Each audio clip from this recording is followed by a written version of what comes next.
bring the Wednesday, May 21st, 2025 Hudson Valley Regional EMS Council to order. We can start with a pledge of allegiance and a moment of silence, please. Pledge allegiance to the flag of the United States of America and to the republic for which it stands, one nation, under God, indivisible, with liberty and justice for all.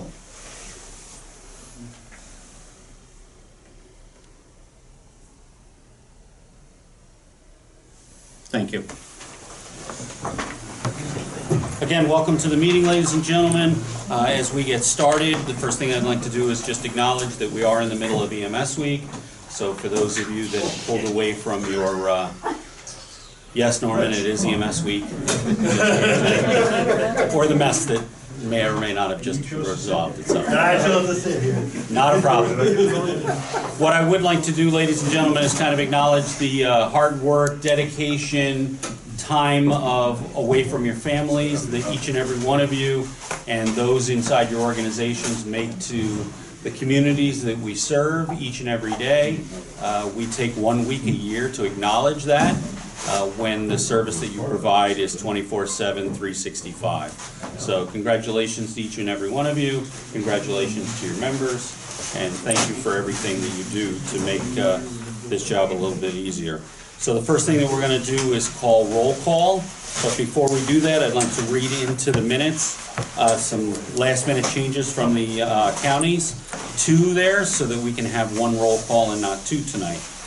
From Sullivan County, in light of Mr. Bachman's resignation as a Sullivan County delegate to the Hudson Valley EMS Council, Sullivan County wishes to make the following appointments to our replacement delegates. Mr. Norman Prentice will move from alternate to delegate, and Mr. Tony Carlucci will move into the alternate position. That's right into the minutes. It's dated August 25th, 2025.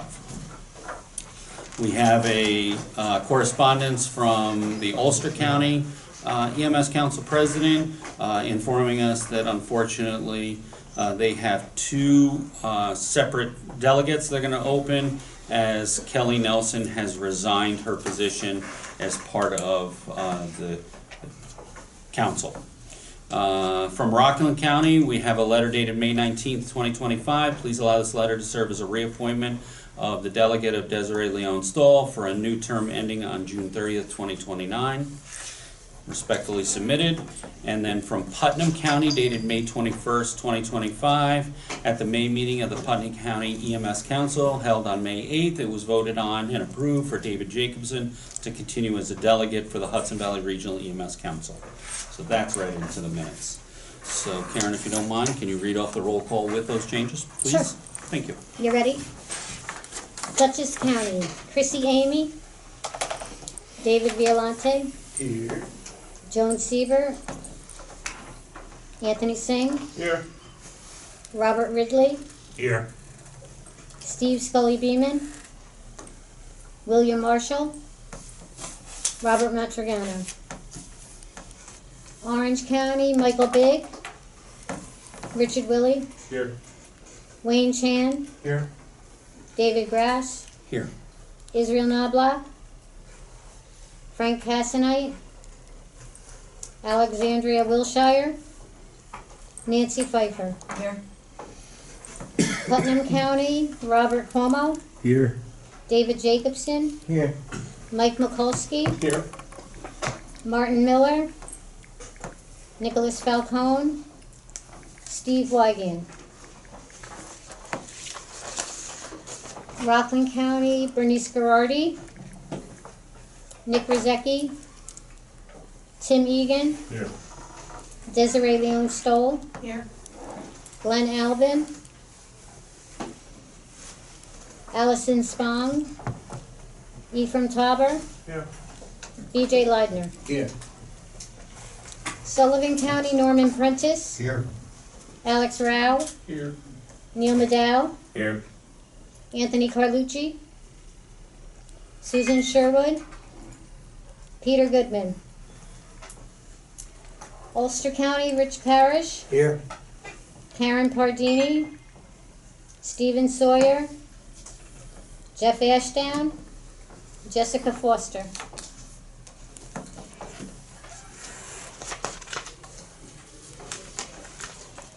19, 18.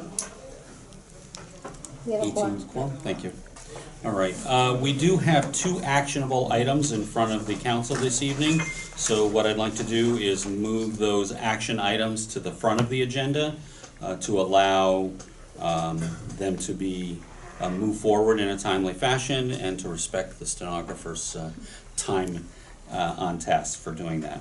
So before we get started, what I'd like to do is, Karen, can you identify who is eligible to vote from each county? Sure, So we yeah. have that identified? So Dutchess is gonna be David, Anthony, Robert Ridley. Orange County, Rich, Wayne, David Grass, and Nancy. Putnam, Bob Como, David Jacobson, Mike Mikulski. Rockland is gonna be Tim, Desiree, Ephraim, and BJ. Sullivan, Norman, Alex, and Neil. And Ulster County, Rich, Parrish. That's it. Okay, very good, thank you. Okay, before we move into those actionable items, we do have a lot of guests here this evening. So what I would like to do is just take an opportunity to let them introduce themselves. So we can start here around the room, just first name, last name, and who you're representing today. And if you're here as part of the public, we welcome you aboard. Hunter Stoll, studied by name, John Mahoney, Dutchess County EMS Coordinator. Kai Gutman, Spring Hill EMS. William Allen, Tuxedo EMS. Nice. Dustin Moore, Beacon Volunteer. Laura Buffalo, Village of South Blooming Grove. Isaac Eckstein, South Blooming Grove EMS. Joel Stern, Village of South Blooming Grove. Brian Williams, Town of Newburgh EMS. Charles Foster, Marltown First Aid Unit. Dominic Carlucci, Marbletown First Aid. Outstanding, thank you very much. All right, normally I would turn this over to Glenn Alvin as part of the Transportation Committee. Unfortunately, he couldn't be here, so Vice President Parrish is going to take his place and bring the first item forward. We have 2 seconded motions. One is the Marbletown First Aid Unit expansion of operating territory. The applicant has proven its fitness and competency to operate a BLS service as indicated in the application. In addition, the applicant has provided a sufficient technical presentation and an objective evaluation of the public need for the service in the town of Rosendale. It is therefore the recommendation of the hearing officer and a seconded motion from the Hudson Valley Regional EMS Council Transportation Committee that the application of the Marbletown First Aid Unit, Inc. to expand its primary operating territory to include the entire town of Rosendale, consisting of Rosendale, Tilson, and Bloomington Fire District, be granted.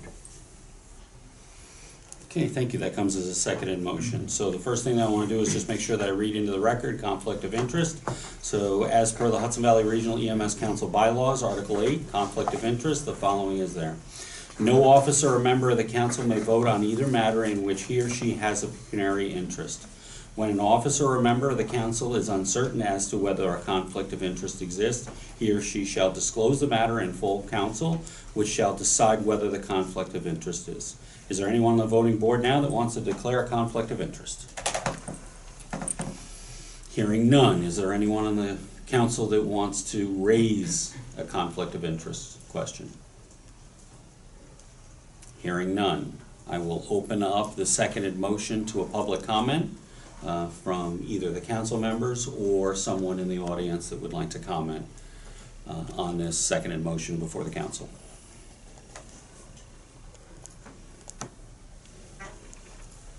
Hearing none, we'll go to a roll call vote. Okay. David Violante, Yes. Anthony Singh, Yes. Robert Ridley, Yes. Rich Willie, Yes. Wayne Chan, Yes. David Grass, Abstain unless there's a tie. Nancy Pfeiffer, Yes. Robert Como, Yes. David Jacobson, Yes. Mike Mikulski, Yes. Tim Egan, Yes. Desiree Leon Stoll, Yes. Ephraim Tauber, Yes. BJ Leibner, Yes. Norman Prentice, Yes. Alex Rao, Yes. Neil Maddow, Yes. Rich Parrish, Yes.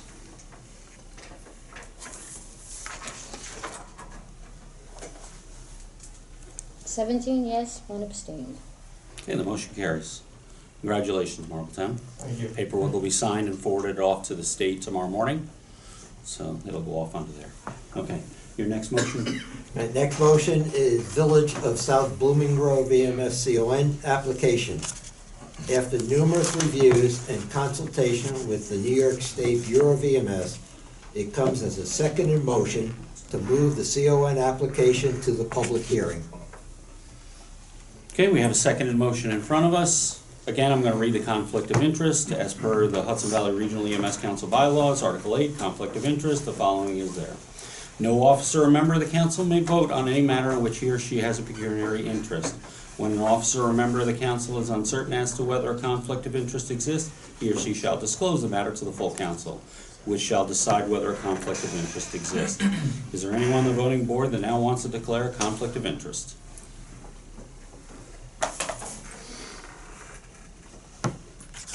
None? Is there anyone that wants to raise a conflict of interest with another council member that's eligible to vote? Hearing none, we will open it up to public comment from either the council or any of those in attendance. Wayne Chan, you're recognized. Can I ask a question? We're voting just to go to a public hearing, is that what we're doing?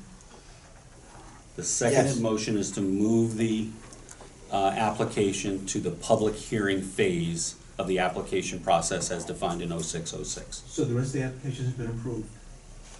The application is being moved to the public hearing phase of 0606.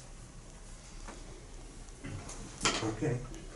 And the approval doesn't occur until we vote on it after the public At the hearing. public Correct. hearing, right? That's Once it right. comes back from public hearing, and then it'll be brought from the in front of the council.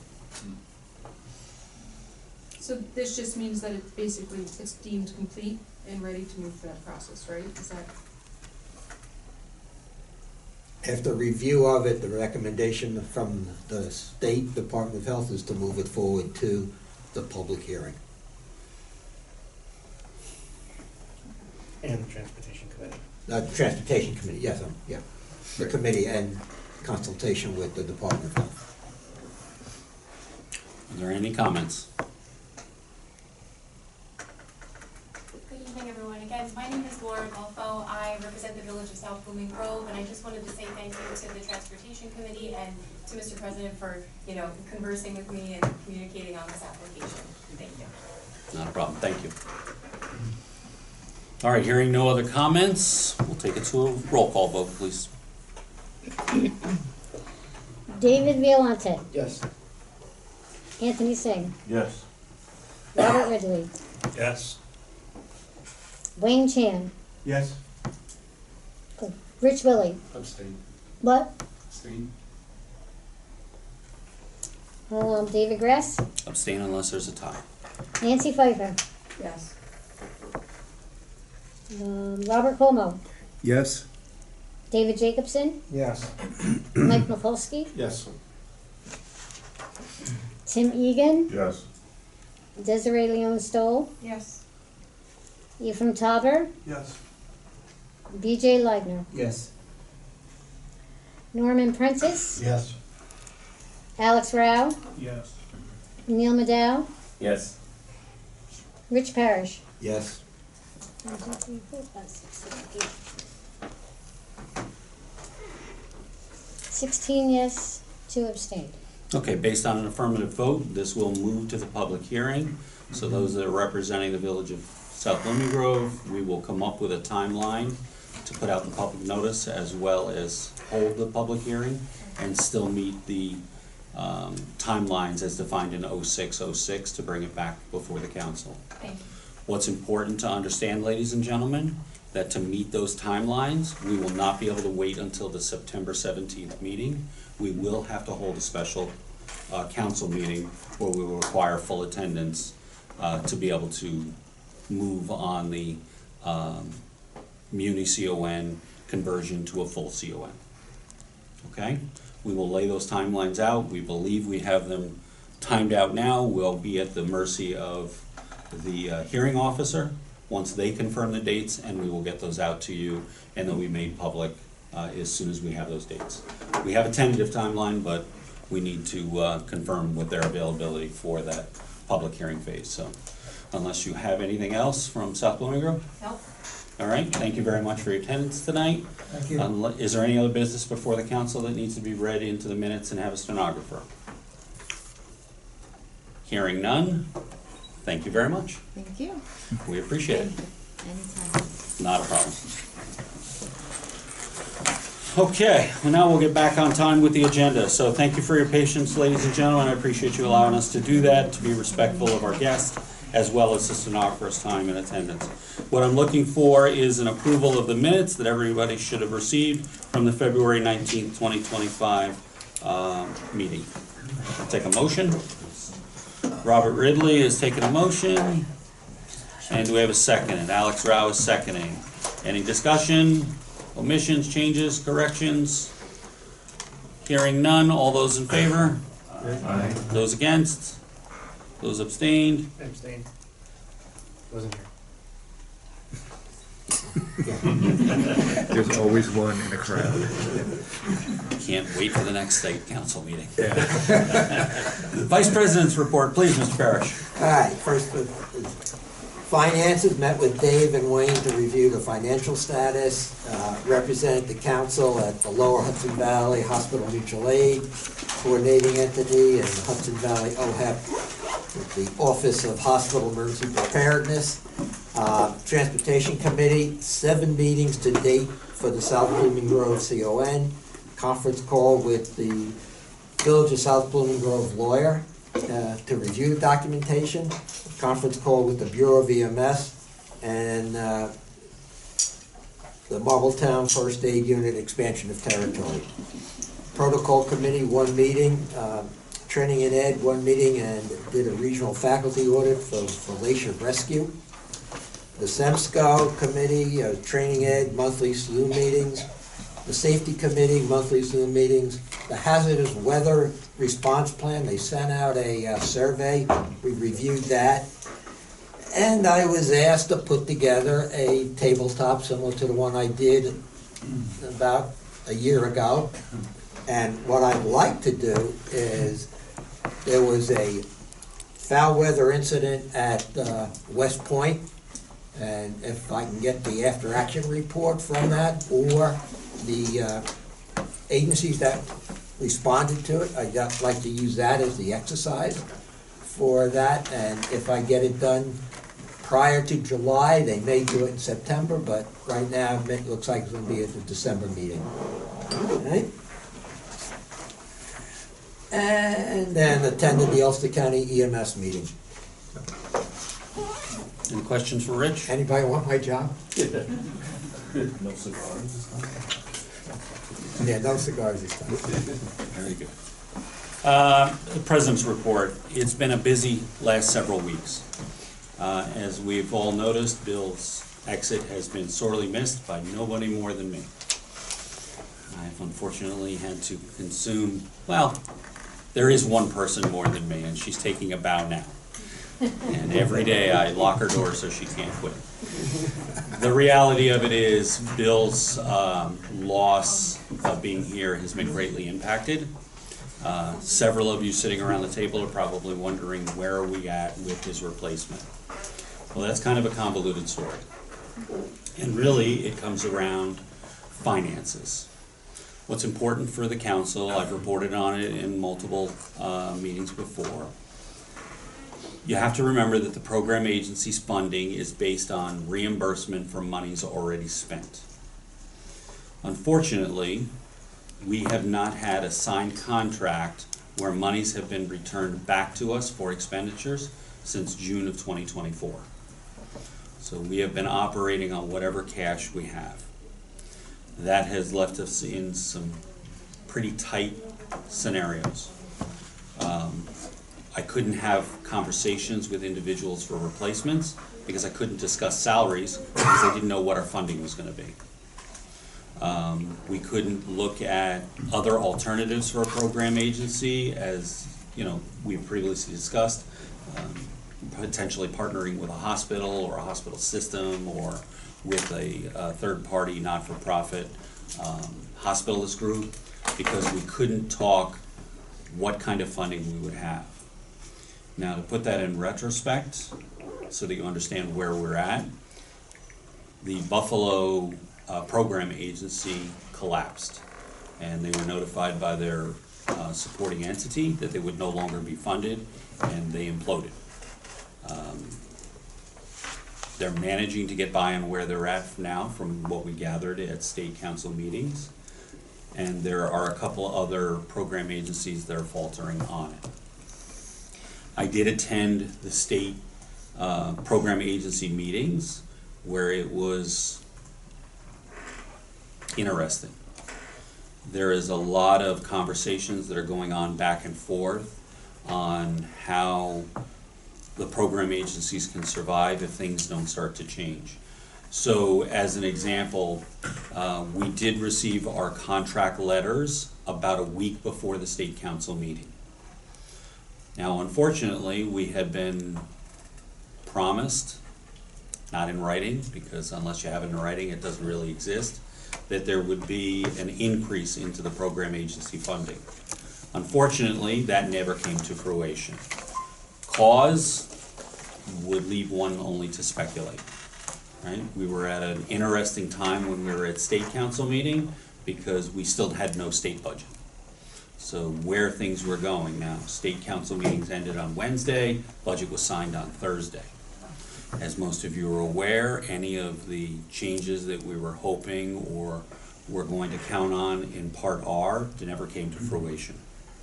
So that has left a significant funding gap and uncertainty. I mean, anybody that pays attention to 2 minutes of news out there knows that there's currently right now a rift between the federal government and New York State government, and that has left a bunch of uncertainty as to exactly what kind of funding will be coming in as far as federal monies. So we don't know where it's going to be. That has a trickle-down effect when it comes through there. So needless to say, we do have a contract. Bill has been working in the background along with Karen to get our deliverables in, and then we will work on that. So once that is in, we see green lights coming up from that, we will be able to start having those conversations moving forward. Now, how are we surviving financially? Well, ironically, Bill's retirement, while sorely missed, significantly helped our financial impact. Tammy, God bless her soul, decided to bring a little one into the world and went out on maternity leave. That helped our financial impact. So we have been able to, you know, myself, Rich, and Wayne have been meeting fairly consistently to kind of track where we're at financially and where we're moving. Right now, unless we see significant delays, we believe we're going to be able to get through this. But unfortunately, we don't know. So that leaves us in kind of a tough spot to be able to have any kind of intelligent conversation with any entity about what the future holds until we can have an honest conversation, because it would be disheartening to say, well, this is what we're going to do, and then find out we can't financially do it. That's not fair to the individual, it's not fair to the council, and it's not fair to the program agency staff. So, in a nutshell, it's not as bleak as it sounds, but it's not good either. And then I just have to put the cards on the table and be honest with you. We are now approaching, here in May of 2021, operating without having seen funding in 11 months. So as you can imagine, we're pinching every penny we can and saving every dollar to make it stretch as long as it can for as long as possible. So I will keep you informed as to where we're at and where we're going. Once we've gotten approvals from the SFS system, which is a state financial system, as to the fact that our monies are in track, ready to go, then I can have a better conversation, because then I know the money has been approved and it's just working its way through a severely convoluted process. And at the program agency, which David was kind enough to sit through with me, I didn't understand where it goes. The Bureau has several layers of approval that they have to do. And then it goes to the Attorney General's office, then it goes to the Comptroller's office, and then it starts its way back down through the system. So as you can imagine, anybody that's ever had to deal with bureaucratic red tape, nothing moves fast, especially when there's no state budget. So now that that's at least in place and they know what they have to work with, hopefully it'll start to grease up and start to move a little faster. So we will move on and we will bring the council up to speed with where we're at when it comes to the program agency. But in full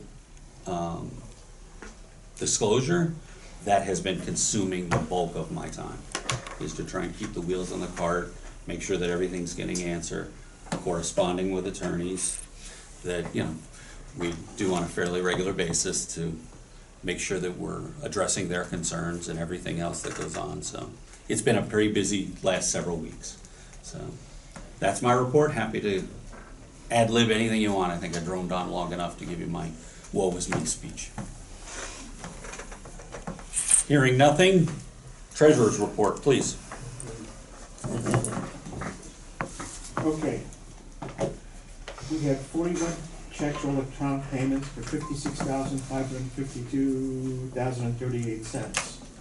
The bulk of that was, we needed to get new laptops and desktops and software, because we weren't sure, but we possibly had an attack, a software attack, so we had to get all new software, and we had to hire a company. There was one transfer of $30,000 on 2/24 payroll. There have been 5 deposits totaling $21,043.77. There's been no vouchers for program or council. Right now, we have a total of $115,537.39. So I think we're good for maybe about, if we don't get any more money, 2 or 3 months at the most. After that, we're gonna have to punt. It's the reality of where we're at, ladies and gentlemen. Again, we've stretched a year's worth of money out. So we'll keep you informed. We'll let you know where we're at. Any questions for the treasurer? What's the monthly note for electric, for rent, all of that stuff? Rent's 23 something, 20? It's about $2,300. Yeah, about $2,300 for the rent, and then we pay a And maintenance. portion of the utility bills along with all the other tenants. I want to say the checks that I remember signing, Rich helped me out, they average between $400 and $500 a month. They get a little higher in the summertime when the air conditioner's running. I think the high I've ever signed a check for is like 500. The average usually 300 and change for our share of the utilities each month. So, again, the problem that we're starting to run into is because we're coming into July 1, a lot of our insurance policies are starting to renew. So our workers' comp's got to renew, any of those insurance policies have to start to renew. And that's where some of the big hitters hit, you know, that we don't have funding for.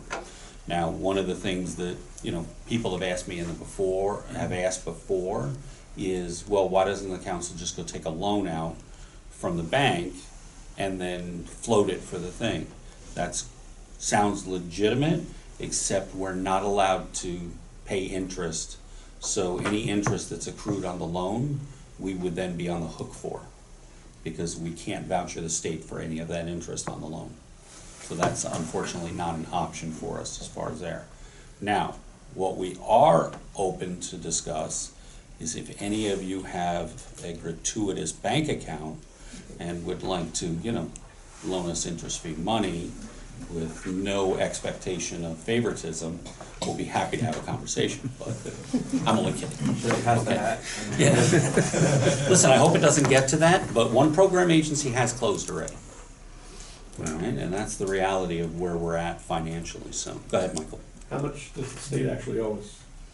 Our program agency contract, because we're now approaching a year, is in the area of about $264,000. plus or minus some pennies. But about $264,000 is where we're in the hole. Yes, go ahead. I know, and first of all, thank you, David and everybody else has been trying to rub two nickels together here. Is there any recommendations that you want the council to vote on? Like, should we be more aggressive, or just wait, continue what we're doing, or? So again, I don't like talking about some of this stuff in open council, but there are some of the program agencies that are frustrated and want to find a way to vent that frustration.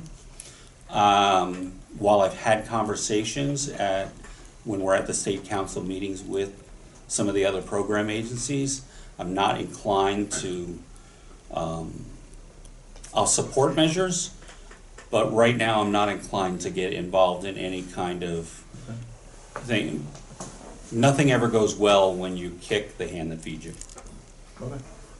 Good ask. Sometimes the dog bites back. So that's kind of the best way to put that in, so. Is the state staff supportive of us getting our money, or? According to Ryan, it's not in his control. That it's sitting somewhere in the food chain. It's not in the Bureau's lap. So whether that's sitting in the comptroller's office, whether that's sitting in the Attorney General's office, sitting on somebody else's office desk, I can't answer that. You know, I remember as a kid watching the little cartoon of how a bill works. I don't remember how it works, so how that funding process goes up and goes down. Yeah. Outside of my realm of concept, because I would have a stroke.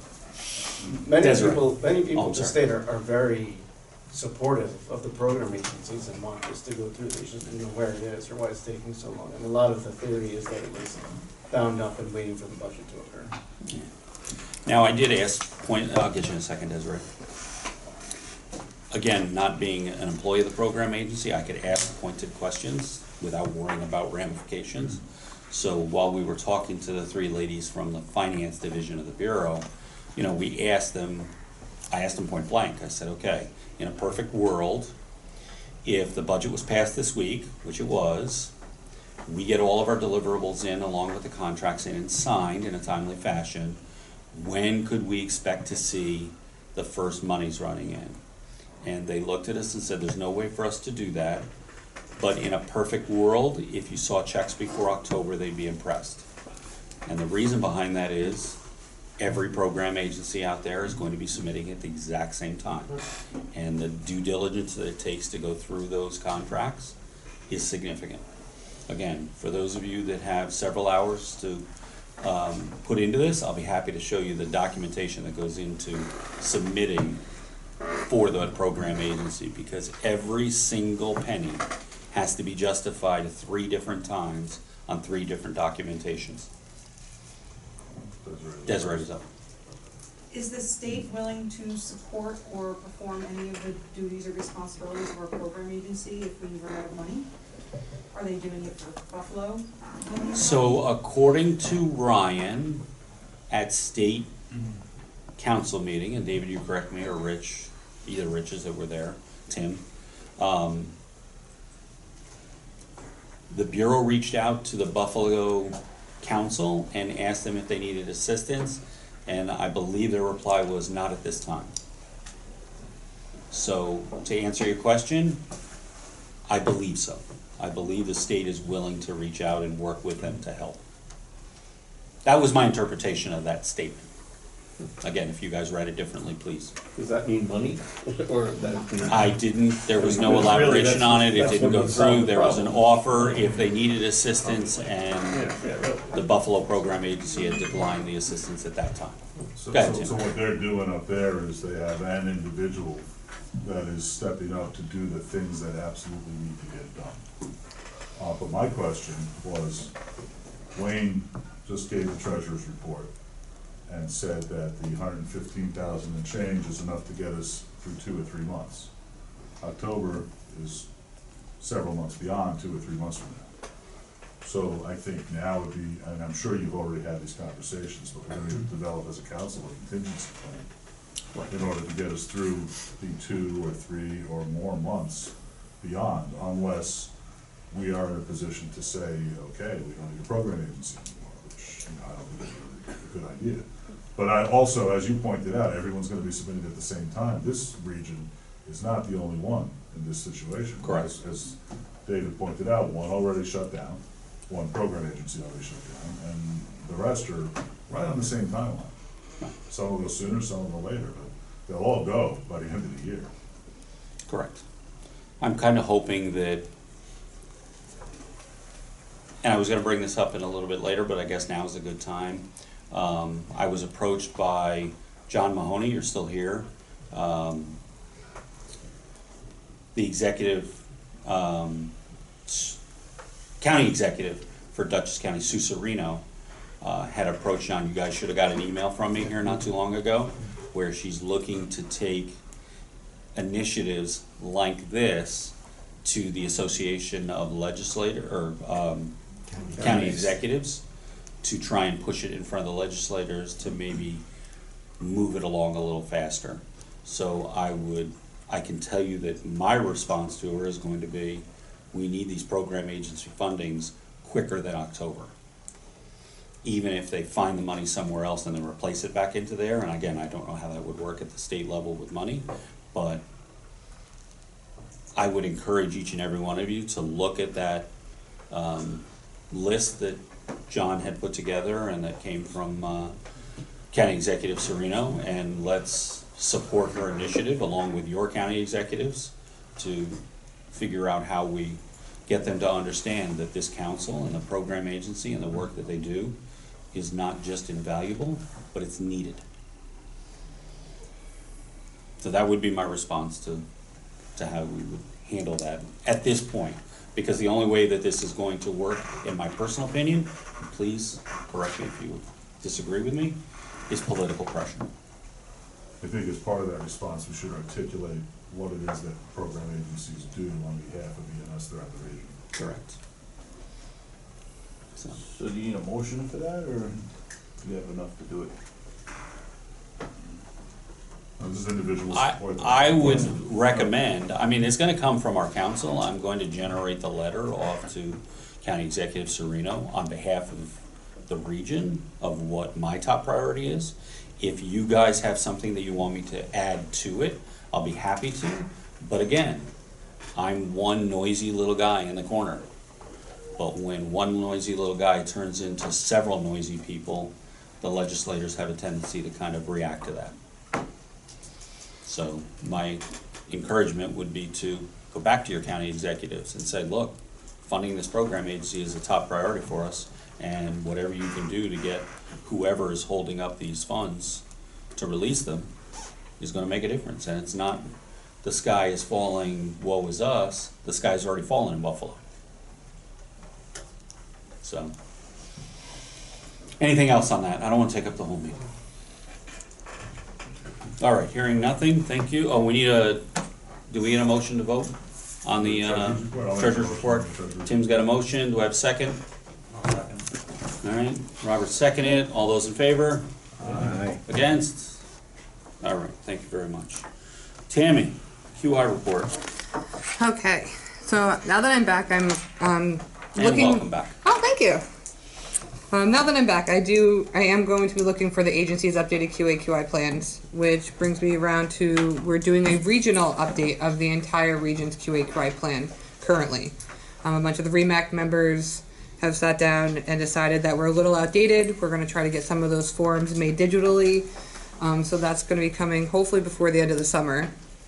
Our website has now been updated with our new RSI plans and our new RSI forms that have also just came out. And we have a couple of new protocols that are going to come out that David will deal with later. But I think that's it so far since I've been back in the last 2 or 3 weeks.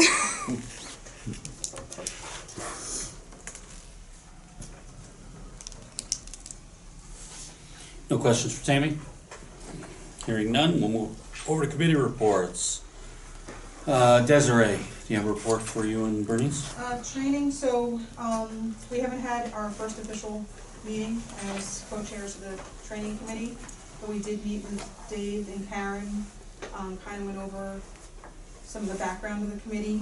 So one of the things we want to start off with is obviously looking at a needs assessment throughout the region, updating the training plan for the region, looking at some short-term and long-term goals, and trying to hit the ground running. So that's pretty much all I have. Okay. Any questions for Bernice? Desiree. Bernice is spokesperson. Thank you, Desiree. Dr. Felice, welcome to the council meeting. Thanks, guys. You got roped right into. I sure did. Literally at the REMAC meeting, it became who'd like to do it? He was the only one not to go not it first. So. But we do appreciate your time and willingness to come out and play. Thank you. It's nice to hear that we're sinking just as I'm joining the ship. That's it. That's Welcome aboard. Right. Well, I just wanted to. I have a report to do. I haven't been to one of these meetings, so I don't actually know what it encompasses. But I wanted to introduce myself because it's reasonable that nobody here would know who I am, or maybe a couple people that I've run across. I'm not Mark Papish. I'm Joey Felice. Isn't that what that is? What, this? Yeah, what does that say? This is Joey Felice, yeah. Oh. I just wanted to do a visual aid. Oh, I knew I made a new tag thing. I'm like, It's funny. Papish. I'm like, did I screw it up? There's a lot of stress in this all. I don't feel it, yeah. You're like totally Dr. It's been a rough 2 months. So I got involved in Hudson Valley EMS 20 years ago. I took Dick Shook's EMT class. Great Dick Shook, who I think many of us still remember.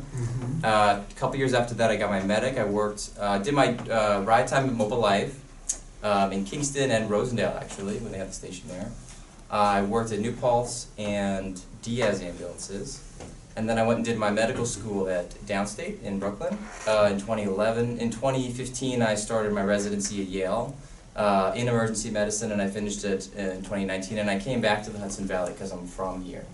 And I've stayed involved in Hudson Valley EMS. I'm the director, medical director for New Paltz, LaGrange, New Windsor, and Beekman Fire, Gardner Fire, probably forgetting, Platico Fire.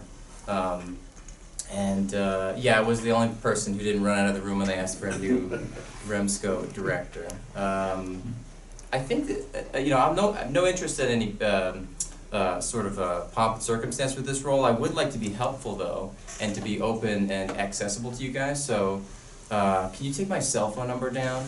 And then just, if you have it, just send me your contact if you want to kind of let me have yours.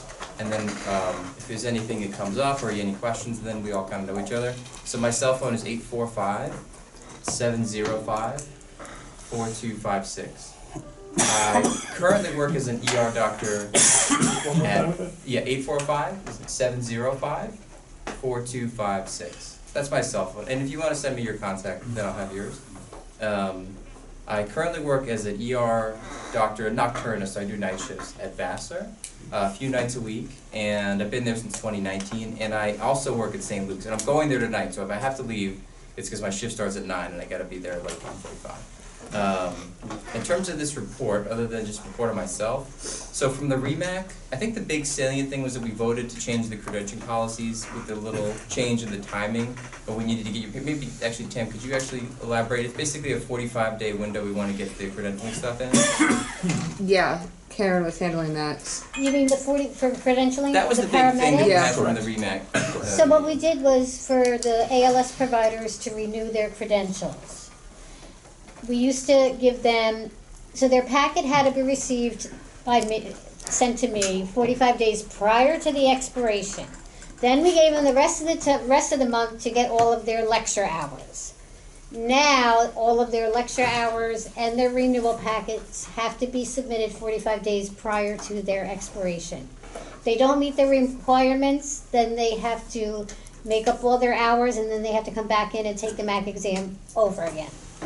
So So the just thing do where your like, hours. the thing where you're trying to get all your hours like the night before your card expires, Right. that still happens, but it's got to be 45 days earlier. Right. I have people right now that, you know, That's day 46 still now. do it, Yeah. but Not a day month and a one. half earlier is when you need to panic. No, and that, you know, that's an ongoing thing. I have people right now who expire and the packets are due and they're missing out hours and they're like, oh no, I'm gonna get them all this week. And I'm like, more power to you. It was unanimous from the REMAC. And the other piece is that you're not you're not taking the CPR, ACLS, PALS Right. concurrently, you're just taking it when the packet comes. Right, so ACLS PALS and CPR cards, we used to ask for them when they expired, and we gave you a 30-day grace period when they expired, then you had the agency had to submit them. Now we're not going to require that, we're just going to need your ACLS PALS and CPR cards when you renew your MAC card. And that just as a way to like just encourage providers and agencies to keep everybody up to date on the hours. That's the big thing. Was there anything else huge from the REMAG? I didn't really. I wasn't at the helicopter meeting, but what I got from the minutes was that they finalized an updated version of their medical service guidelines. There was some outdated hospital capability table that was removed, and then I think everything was updated on the Moo app. And then I was at the protocol meeting, and basically, I don't know if like individual people want to speak to their specific topic, but from Sullivan County we had plans about proceeding with a paramedic program, which I thought was great. And then we talked from Ulster County side about implementing EMS funding once you get legislative approval. It's not great. It's great. And then we're all going to update the policy and procedure assignments this coming month for the remake. I think that's it. Anything else? Any The questions? new air medical service guidelines are up on the website. On our website too. Right, so when I first sent them out, they had the hospital capabilities. We took that out. Right, but when Dr. Stu Miller sent them, Right. that was still in there, and then everybody kept calling saying, no, my hospital has. Right. So anyway, he had Steve Scully resent the air medical service guidelines without that, and now those have been sent out and they're up on our website. Okay. So the only thing that we have to make sure we make clear for those changes, those go effective July 1. Okay, so all those changes as far as the tracking of the cards and the submissions is of July 1. We wanted to make sure that we gave providers the opportunity, not tell them on June 30th, oh, by the way, you gotta have them done by tomorrow. Right. That wouldn't be fair. We wanted it to be out in and before EMS week, because we all know this is when the wave of CME opportunities really flood across the region, so this gave them the opportunity to be able to gather as many as possible, so. Do you want to talk about the meds now? Yeah, actually, maybe Protocol we piece? should, just in case I have to roll. So, well, the first thing was the supraglottic area, which is not a med, right? So that was. So there's three things in the new protocols which go into effect July 1st that require regional approval. They have to be regionally approved things. The first one is the supraglottic airways. You all are very familiar with that, I assume. Since we did that.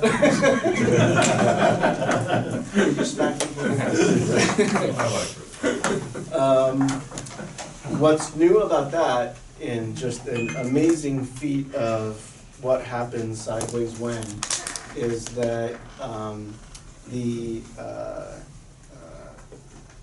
EMSC group thought that because there's significant literature out there that supraglottic airways in children are just as effective as the study that we did for adults, that we should include children in the use of supraglottic airways, not just adults. And so they moved to strike adults only from the protocols in use of supraglottic airways. So this is for BLS providers. It would be in that program, and it would also be for, of course, ALS providers. And that moved through Med Standards, CMAC, and Remsco, and was approved to put in the protocols, so that will be in the protocols as of July 1st for both adult and pediatrics for use of supraglottic airways. The state still has to put out the policy statement on that. Each agency still has to go through the regional approval process, and so there's still some steps to be put into place, but that's there. But we have to, as a region, agree on the use of supraglottic airways. The other two medications that fell into the category of regionally approved are moxifloxacin and cefazolin. Those were not necessarily agreed upon readily previously by the REMAC. I don't know if they'll look at that again or not, but those are in there.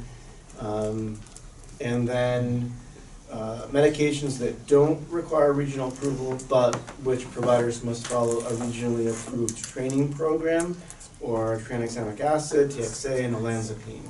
olanzapine is going in place of Haldol. Haldol is coming out. And it's in two forms. It's in IM and sublingual soluble tablets. The last one that's in there that doesn't require any approval is racemic epinephrine. So it doesn't require a regional approval or have approval of a regional training plan.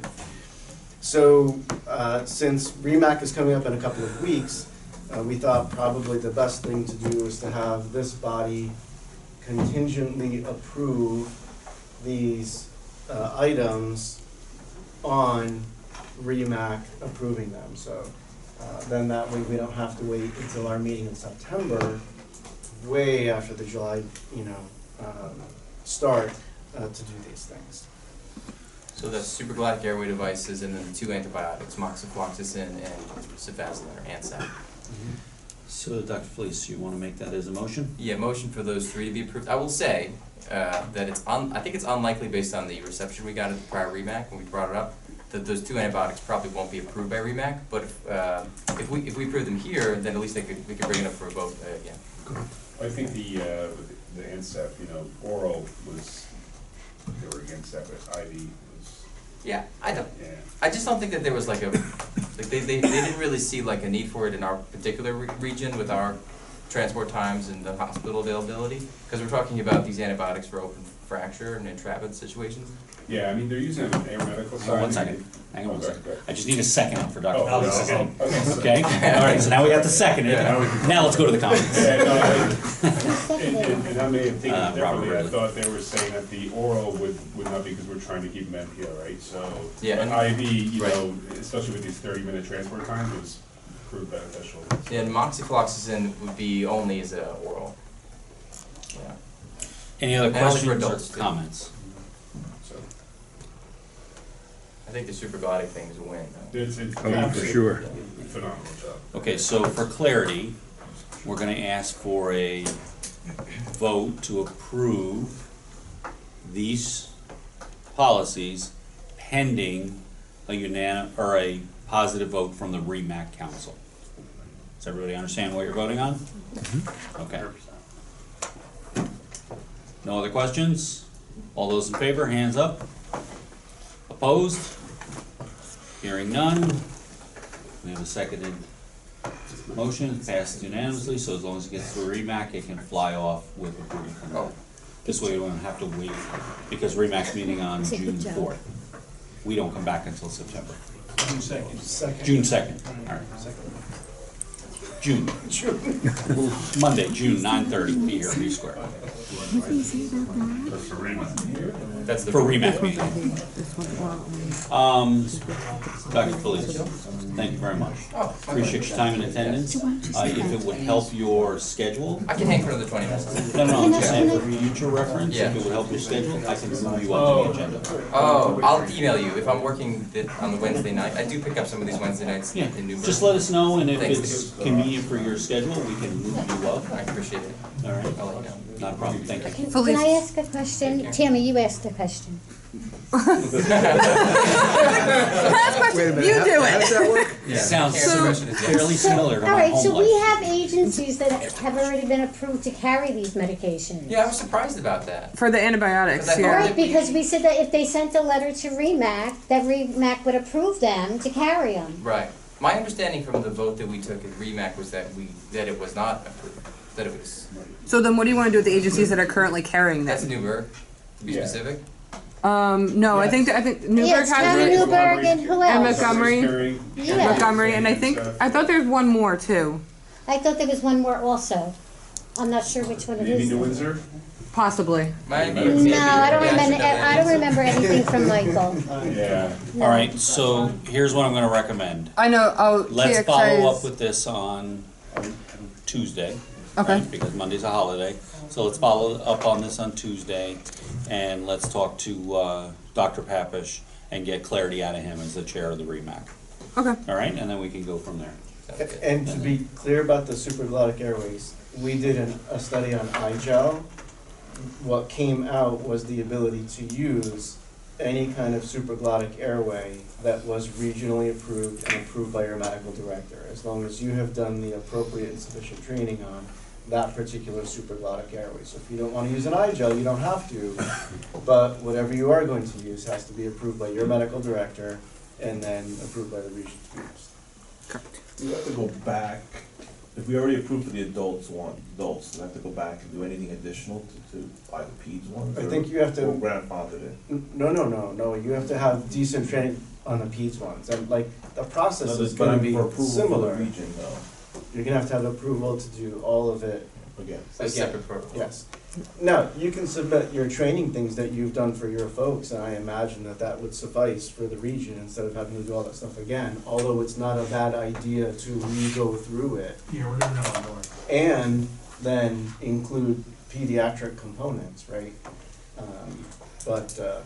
Yeah, you just have to go through that process again. And there'll be a medical director's affirmation of compliance with another checkbox that says you're doing supraglottic airway.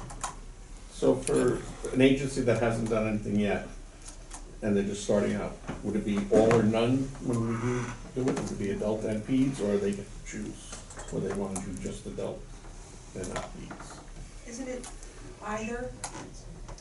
No, you can do both. You can do both, but I'm saying it doesn't have to be, right? 'Cause I questioned that up at state council. I will have to see what the policy statement comes out with Said if trained. when they say that, but it's if trained and equipped. So if you're trained and equipped on adults, then great. If you're trained and equipped on adults and peds, fantabulous. Okay. And signed off by your medical director. Correct. I would think it would default back to the medical director's approval. Yes. Anything else on that, ladies and gentlemen? Thanks for your time, sir. You gotta sneak out, you gotta sneak out. All right, I'm gonna assume that Glenn has nothing else from the Transportation Committee? Nope. All right, very good, we took care of all that. Obviously, the Public Information and Policy and Procedure Committees are still looking for a chair. Before I turn it over to Tim for legislative and bylaws, I just want to remind everybody that Bernice and her team will be meeting after the 13th of June to vote on June, right? What are you talking about, the awards? Award ceremony. That's So Desiree. Desiree, I'm sorry. That's why he confused me. Desiree is chairing that. Desiree's chairing that. It's hers now. No. See what happens when you're not here, ladies and gentlemen? You get voted to do things. No. Desiree is chairing that, and I apologize for that. The point that I'm trying to make back is, as your councils are finishing up their local awards for the counties, make sure that they're getting them forwarded here in a timely fashion so that Desiree and her team can get a date picked to be able to review the awards so that we can get regional award winners picked and then set up to state council to meet deadlines. So, Thank you. you're welcome. All right, turn it over to Mr. Egan, legislative and bylaws, sir. I'm pretty sure Bernice is now chair of public information, education, and policy. Yeah. Don't You wanna tell her? You want me to? not come to a council meeting, I'm telling you right now. So, as my esteemed colleague at the other end of the table said, Part R is dead. That did not get put into the budget. Actually the day of state council, that Wednesday, is when the budget bills came out. They were S 3007C and A 3007C, if I remember correctly. I don't have those numbers written down. Those were the budget bills that subsequently got passed the next day on Thursday, so that's done. There was no new Medicaid in the budget for EMS. There was $1.3 billion in MCO tax that was included in the budget, but none of that was for EMS. We wanted $20 million, and the Senate had agreed to do that, but the Assembly said no.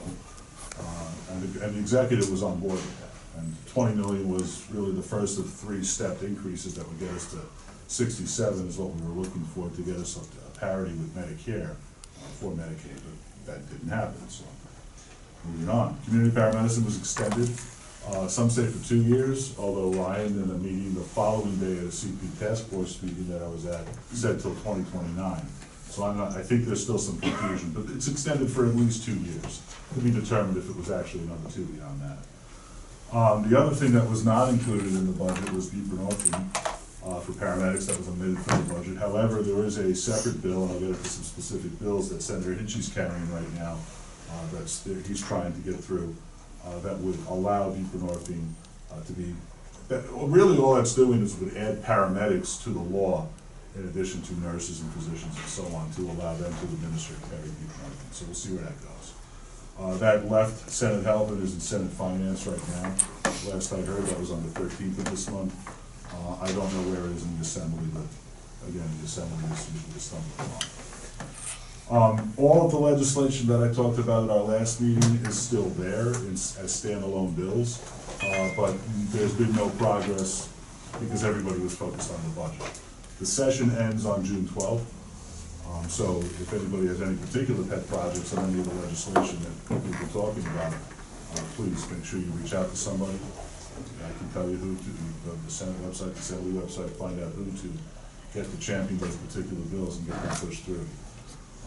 We'll see what happens. It's a very short timeline because the budget was five and change weeks late, 6 weeks late. So that really truncated the rest of the session. As I said, it ends on June 12th. I can go through all of these bills, but I went through all of them last time and they're all the same. Karen, I'll send you this report via email and I'll also put it up on board. Thank you, sir. Any questions for Tim? Excellent report, thank you very much.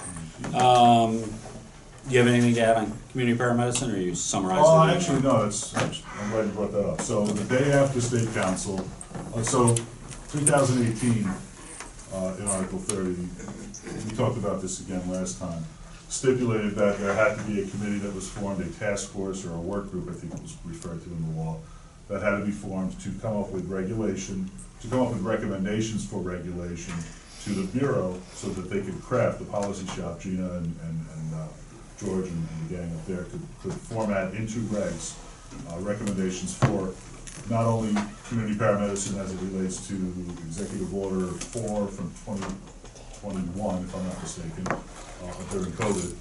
But the other thing that we talked about during that meeting was regulation, or permanent regulations on CP, over and above. So our task was to craft regs that dealt with the executive order to make that permanent. But we also discussed concurrently with that regulations on making CP permanent moving forward. And these things included things like what we could do and training required and skill sets and stuff like that, scope of practice and so on. So we're almost done. We have another meeting either tomorrow or a week from tomorrow, I forget, to be honest with you. And it's in my calendar though, I promise.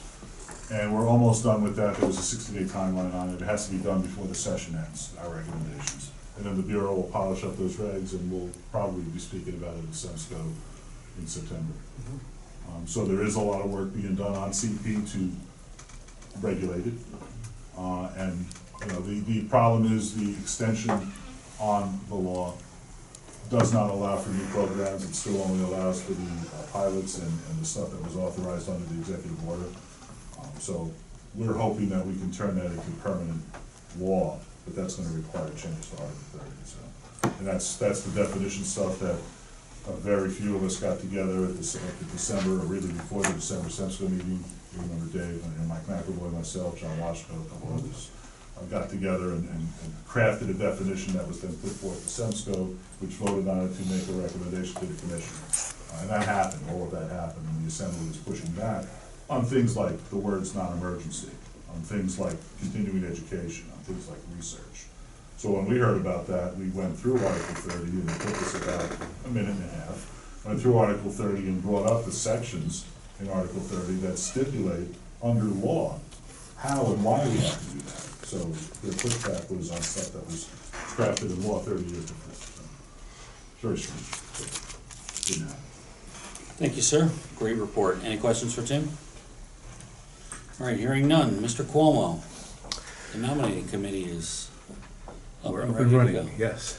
So the nominating committee met yesterday on Zoom, and we went over a potential slate of officers, and all of the current officers, with the exception of one, indicated that they would continue, not you,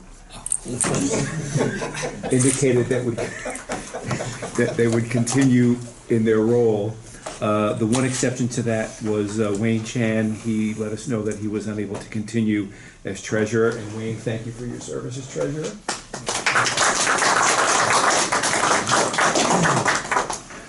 So we basically polled everybody else to see if anybody was interested in being treasurer.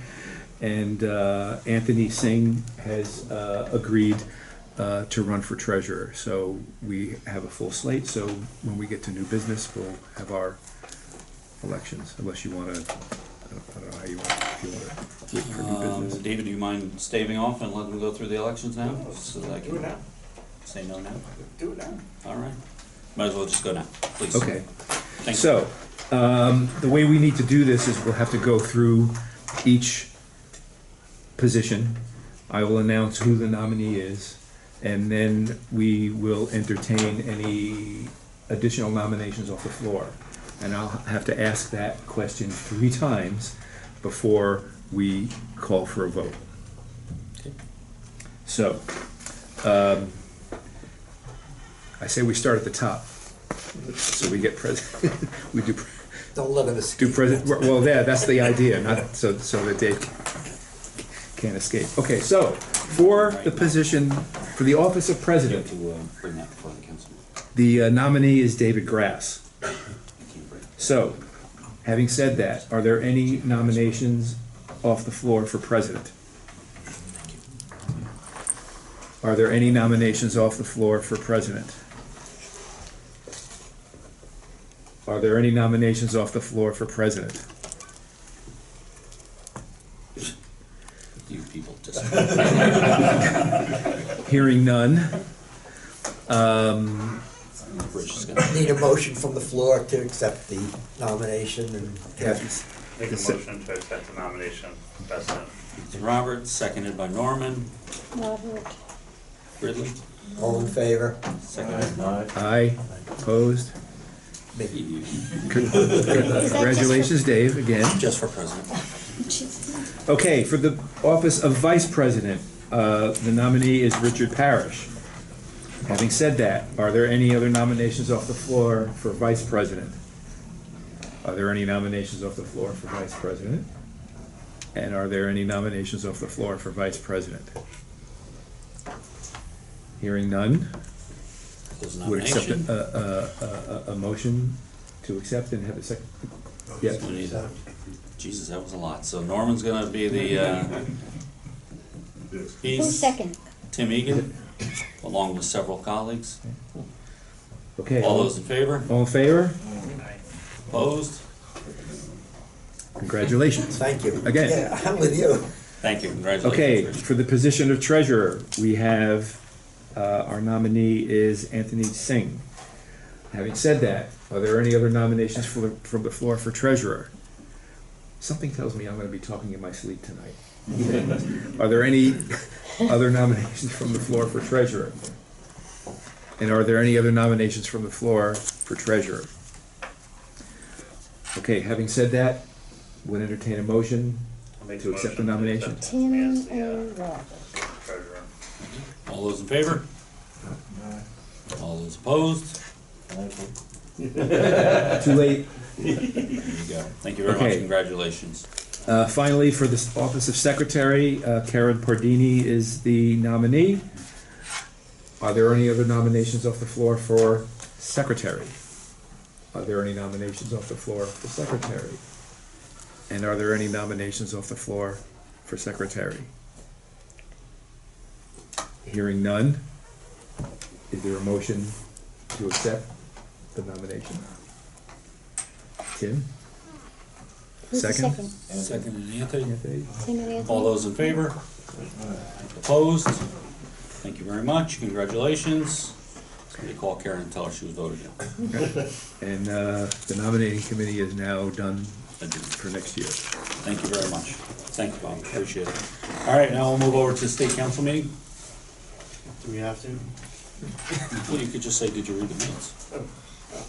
I didn't send it. I will send these out, the full minutes, I'll send them out onto Boardable for everybody. I just sort of finished going through them today. If everybody was on the leadership meeting on Thursday, I'm just gonna go through what I said there, generally what each committee does. We talked about a couple of them already. One of the really cool things that we had happen was the class from BMCC, Megan Williams' class from Bureau of Manhattan Community College came up. and their program. They sat on the side, there were a whole mess of students out there, and it was great because they got to see how everything went from all of the committee work on Tuesday and CMAC and Remsco on Wednesday. And they had some really good questions. It was great to have them there. So if you ever have the opportunity, A, come up, and B, if you have students that you want to come up and show them the process, that's a good piece to do that. So they were there. From the executive committee, so this is all of the chairs of all of the committees and some other folks. We had worked on the definition of EMS previously, and with this committee, we're going to expound on that and look at some other components of what EMS is and such, including the possibility of things like, what's a patient's bill of rights for EMS. There is something on the state website that it seems like it's pretty ancient, and so we're going to be developing some more work on that from the executive side, since that touches a bunch of the other committees. From the finance side, biospatial is going to be rolling out in 3 different regions. Hopefully that'll go really well. I don't see why not. And then that will be rolling out to other regions as well. From Steve Kroll, he's the chair of finance. There's a lot of changes happening at the federal level that will have downstream effects on EMS, including funding, agency closures, etc. Steve Kroll is working on amassing data on funding streams and agencies affected.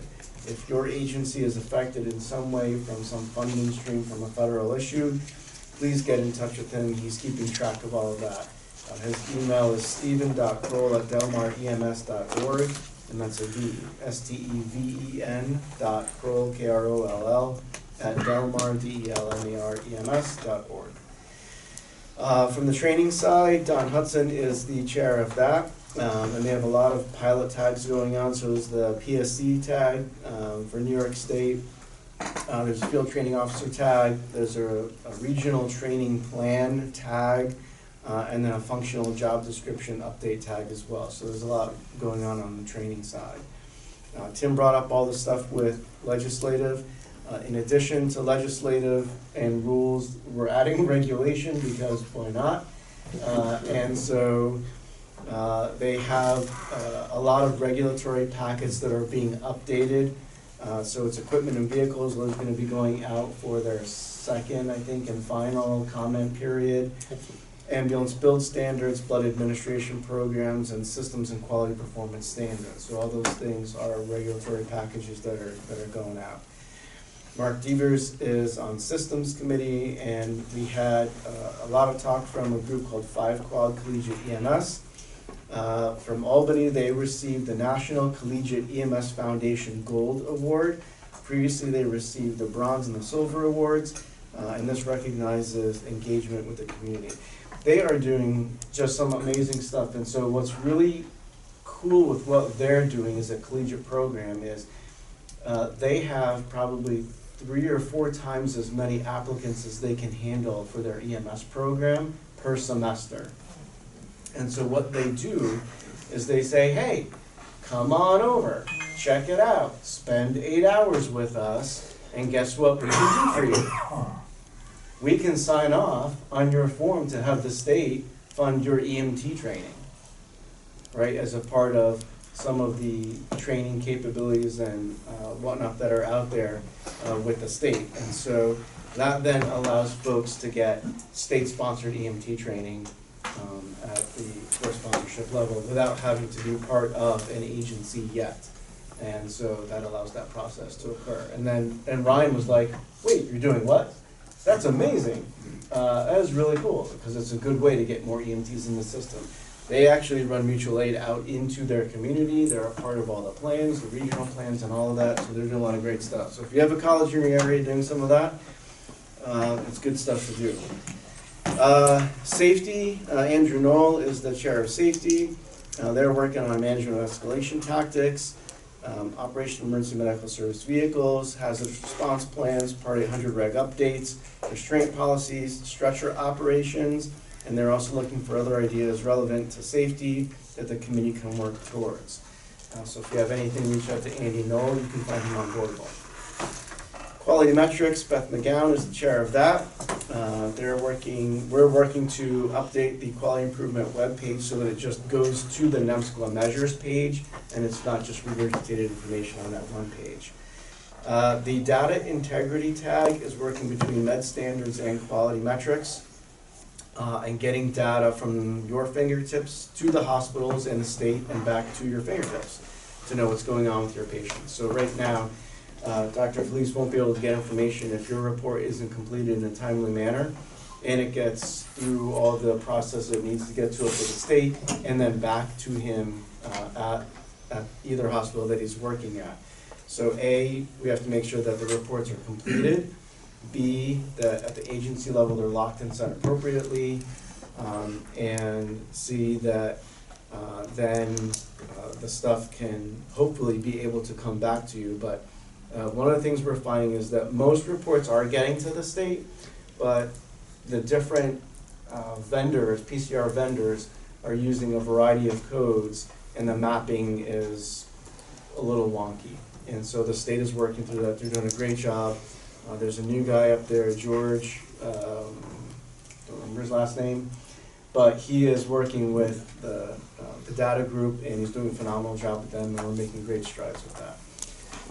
We are really hoping that at the end of the day, when you hit send, he'll get it in the hospital within minutes, and then the data we can look at the regional level and help feed that back to agencies in a QI process. Innovations and research is Dr. Michael Redlener, and they're working on behavioral healthcare collaboration for crisis stabilization centers, research, mobile integrated health community paramedicine programs, essential services, the Wadsworth collaboration for CLIA and CLEP waivers. So those are the tests like the blood glucose and things like that. You need to have a CLIA waiver for that. They're reaching out to see what other waivers programs may need to be able to do testing of all kinds of things and work with Wadsworth to make that happen much better. And then huge discussion on artificial intelligence in EMS. And if you Google it right now, you'll be amazed at what's out there. As a matter of fact, we just got a note from ESO yesterday or the day ago that you can now do your narrative through an AI process in their program. Some of the thoughts and concerns are, be very, very careful that it stays contained in the program and it's not something that goes out to the cloud to be generated, because now you have a HIPAA violation. And so the students that were there from these programs were like, oh yeah, we use AI for everything. And so it's just a concern, and this tag is really trying to stay ahead of the curve, but it's impossible because the curve just keeps blowing by them, right, as technology moves forward. So prepare to see a little bit more with that. Med standards we talked about, the protocols, there's some clerical errors in there. Haldol still in the hospice one, that's coming out. For the open fracture protocol, we have cefazolin and moxie. It should be or, not and, so don't give both if that ends up coming out. We talked about the SGA, blood implantation. For those with cyanokits, there is a shortage discussion. Apparently they're being made again by the manufacturer, but distributors haven't caught up yet. And so if your kit expires and you can't get a new one, check with the manufacturers. And the last thing that we had was discussing online medical control. So CMEC is going to draft an advisory about who can contact med control. Crazy thought, it's everybody.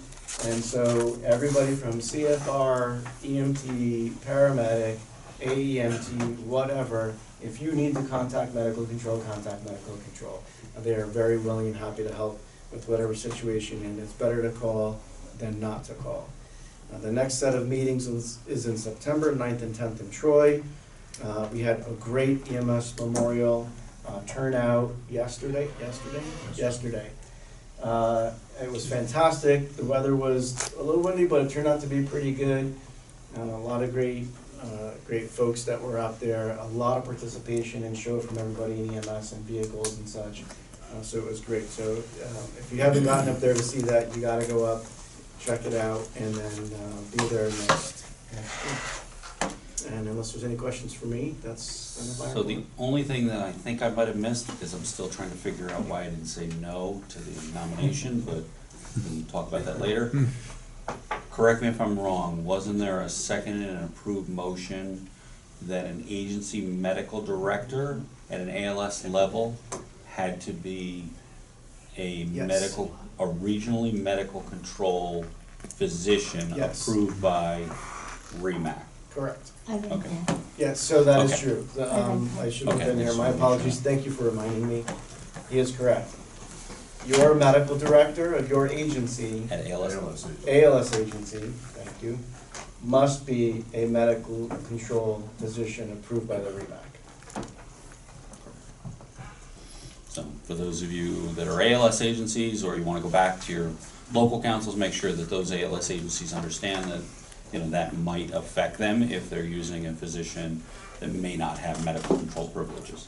And prior to the vote at Remsco during CMAC, if I'm not mistaken, there was a lot of discussion, because originally it was for all agencies. Correct. But then they narrowed it down to ALS agencies, but I think eventually it will be for all agencies. Correct, right, That was the conversation. yes.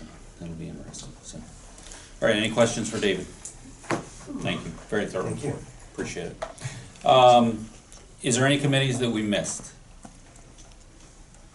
Perfect, hearing none. Old business, Wayne, anything on the CSIM tag? No updates? Anthony, she asked me to have you or Wayne do a report. Yeah, I mean, I don't have anything that directly download from Brenda, but, you know, we have been meeting on and off, every month, every other month or something like that, and, my last conversation with Brenda is actually because now the state is, setting up their own, program, and there's that conference coming up on June 9th. You know, do you still need the tag, I guess? That'd be up to the council. I don't make unilateral decisions. Well, I think we as the council should probably take recommendations from the chair and the committee on that. I'm not the chair. That's the phrasing.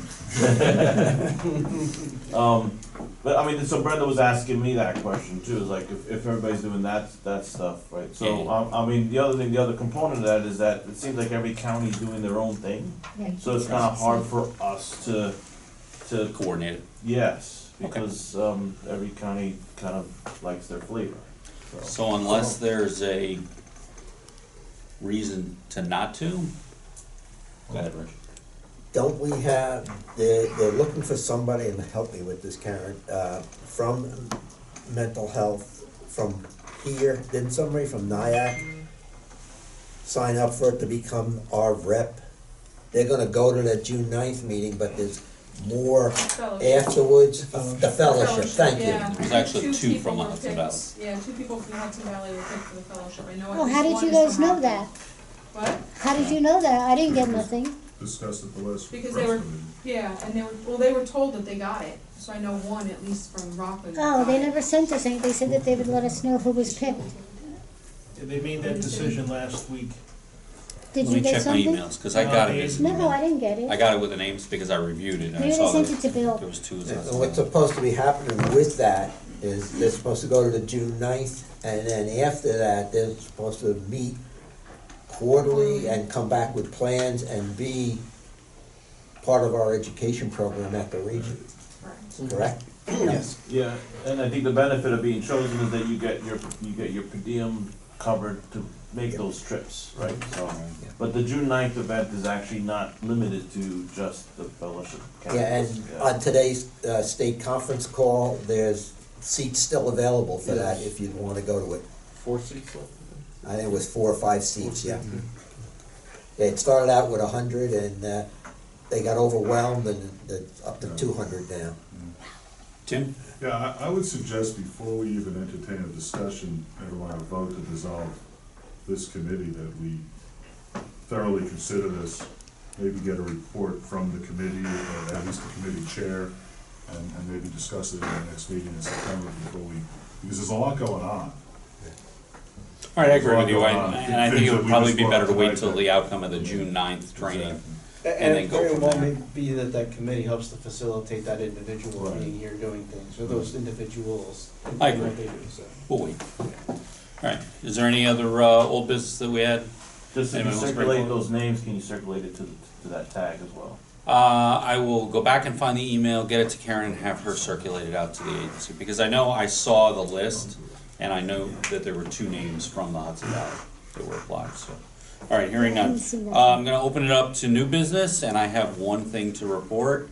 The council was in receipt. Ulster County has been issued a Municon for their county. We're also in receipt of a letter for Ulster County to bring a course sponsorship up. That will start working its way through the Training and Education Committee and their recommendations and backgrounds and everything from that. So I just want everybody to be aware that we are in receipt and Ulster County's Municon has been issued. So it is up and running.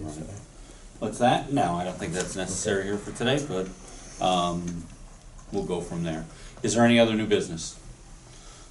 Mr. Mahoney from Dutchess The County. Dutchess County Medical Examiner's Office, he reached out to me, the investigator, through the head medical examiner of Dutchess County regarding PCR submissions. And he was thankful that I would bring it up at this meeting because we do get patients brought over across the bridges to the Poughkeepsie hospitals. They've had 2 instances where they had to hold off releasing of bodies because they didn't have a PCR for cardiac arrest or an unattended death, and they couldn't make the determination if they needed to make an ME's case or not. So families had to wait to have the services because the providers didn't complete the PCR. The one that really got them going is when they actually reached out to the agency and said, yeah, that person won't be back for the next 4 days. So if we can do something, remind everybody, I'm gonna be sending out letters to the Dutchess County providers to remind them. And the reason why he came to me is he said they wanted to go directly to the state. I'm like, let's see if we can hold off on that and not jam up the providers. Okay, If I may, that's a bureau issue, but it's only in policy, and it's not in regs. So it really isn't enforceable by the bureau. Unless I'm mistaken, Mr. I Subscription, would you? don't believe that it's there yet. No, it's in policy. Correct. Well, 4 hours. The policy says 90% within 4 hours, it doesn't even say 100%. Correct. But that's not enforceable. So maybe that's something for the Central Legislative Committee and Regulations Chair. I think to that's. take up. To reach out to. I will say the takeaway message. Certain policy and the regulation language. Yeah, but the takeaway message should be, as you go back to your prospective councils and then meet with the agencies that are part of that council, that PCR submission is not just important to live patient care, right? It has a significant impact on those that are waiting to mourn their loved ones after a tragic event, so. We understand providers get busy, we understand providers get, backlogged with multiple run reports, but unfortunately, PCR submissions is just as important as good quality patient care, so. Michael, you're up. Yeah, so I mean, put my other hat on from the hospital side, I deal with all these requests from the different departments in the hospital for PCRs that aren't in the electronic medical record. And, it's important, they do read them, and they do need them, especially a lot of the specialty, stroke and STEMIs and the traumas and all that stuff. So it's really important that the crews complete them. It's just like the old days, we didn't do the ED without getting a signature on the PCR, and we've gotten away from that. So, please, Two areas where it ends up being a little smudgy, and it's terrible about this, but I think we're trying to close the loop on it, is in BLS first response agencies and ALS first response agencies, where you may not get the PCR because they didn't transport to the hospital, like they turned over care to somebody else, and you may not get any information about what happened before the ambulance got there, but it might be extremely relevant, so that is an area that we're looking at as well. And the image trend thing for the hospitals is the worst thing in the world. It's just not very user-friendly at all. So one of the things that, good, bad, ugly, and different, that the iGel program uncovered, or I think really rose to the top, was the failure of PCRs going to the state, right? There was always this high suspicion that not all PCRs were making it, and until our pilot program came out and required those PCRs, did it put a stake right through the heart of, there's a significant number of PCRs not making it to the state. And hence you've seen over the course of the last 24 months, a significant change and quick addressing by everybody from quality metrics to, working with the vendors to, working with, the agencies to make sure that PCRs were in fact getting where they needed to be in a timely fashion. Because there were very real situations where providers were doing their PCRs, hitting submit, it disappeared off their screen. As far as they were concerned, it went where it needed to go. Unfortunately, it didn't arrive at the hospital, it didn't arrive at the state, and it didn't arrive at the region. Where is it? Well, again, the iGel program really uncovered that and has led to some significant leaps and bounds of fixing that. It's not fixed yet, but it's getting there. We're definitely aware of it and working on it. So, any other new business? Hearing none, I'll accept a motion for adjournment. Tim Egan and we'll go ahead and give Nancy White for the credit. We're gonna give that to Bernice. To Bernice. All right. Yeah, please, thank you. That's right. Thank you. I'll talk to you later. It's never not been 24/7, we just have an on-call. How are you? Hey, wait.